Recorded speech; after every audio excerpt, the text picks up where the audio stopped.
తాండూరు మండల కౌన్సిల్ సమావేశం ఈరోజు మండల కార్యదర్శి కొండు బానేశ్ అధ్యక్ష నిర్వహించడం జరిగింది.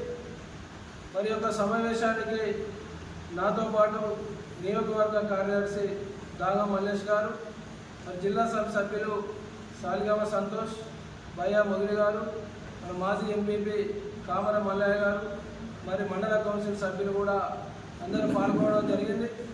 ఈ యొక్క సమావేశ ముఖ్య ఉద్దేశం ఈ నెల 28, 29, 30 ఉమ్మడి ఆదిలాబాద్ జిల్లా రాజకీయ శిక్షణ శిబిరాలు నిర్వహించడం జరుగుతుంది. ఈ యొక్క రాజకీయ శిక్షణ శిబిరాలకు ముఖ్య అతిథులుగా సిపిఐ రాష్ట్ర కార్యదర్శి కొత్తగూడెం ఎమ్మెల్యే కూనవేణి సాంబశివరావు గారు, సిపిఐ జాతీయ నాయకులు కామ్రేడ్ చాడా వెంకటరెడ్డి గారు, సిపిఐ రాష్ట్ర సహాయ కార్యదర్శి తక్కలపల్లి శ్రీనివాస్ గారు, సిపిఐ రాష్ట్ర కార్యదర్శి వర్గ సభ్యులు కలవేల శంకర్ గారు మరి పాల్గొనడం జరుగుతుంది.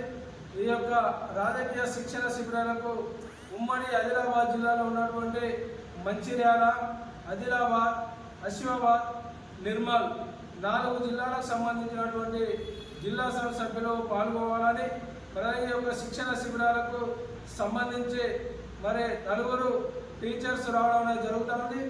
మరి యొక్క శిక్షణ శిబిరాల ముఖ్య ఉద్దేశం ఇలా పార్టీని మరి ప్రజా సంఘాలను మరి ముందుకు తీసుకోపోవడానికి జరుగుతున్నటువంటి రాజకీయ విధానాలు, అదేవిధంగా కేంద్రంలో రాష్ట్రంలో అమలుస్తున్నటువంటి మరి పాలకుల యొక్క విధానాలపై మరి పార్టీ శ్రేణులను మరి ఐక్యం చేయడానికి, మరి పోరాటాలకు సిద్ధం చేయడానికి, మరి పార్టీ యొక్క సిద్ధాంతాలను మరి తెలియపరచడానికి ఈ యొక్క రాజకీయ శిక్షణ శిబిరాలు మరి దోహదపడతాయని చెప్పి ఈ సందర్భంగా తెలియజేస్తూ ఉన్నాం.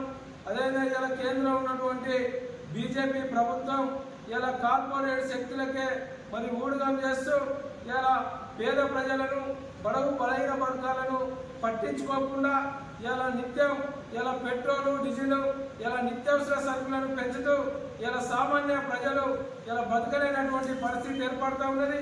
ఇలా నిత్యావసరటువంటి సరుకులు, ఇలా కూరగాయలు ఏది కొందామన్నా కూడా ఇలా 50 నుండి 100 రూపాయల పైననే ఇలా మార్కెట్లో ధర వలుగుతూ ఉన్నది. ఇలా కేంద్ర ప్రభుత్వం యుద్ధాలు జరిగినటువంటి సమయంలో ఇలా ఏవి కూడా ఇబ్బందులు జరిగాయి, అన్ని అందుబాటులో ఉన్నాయని చెప్పి ఇలా యుద్ధం పేరుతోటి ఇలా ఇబ్బంది జరుగుతున్నాయని చెప్పి ఇలా రేట్లు పెంచడం ఇలా సిగ్గుచేటైనటువంటి విషయం. అదేవిధంగా ఈ రాష్ట్రంలో ఉన్నటువంటి ప్రభుత్వం కూడా ఎన్నికల్లో వచ్చినటువంటి హామీలను అమలు చేసి మరి పేద ప్రజలకు అండగా ఉండాలని చెప్పి మరి ఈ సందర్భంగా కమ్యూనిస్టు పార్టీ ఇలా కేంద్ర రాష్ట్ర ప్రభుత్వాలను ఇలా డిమాండ్ చేస్తూ ఉన్నాం.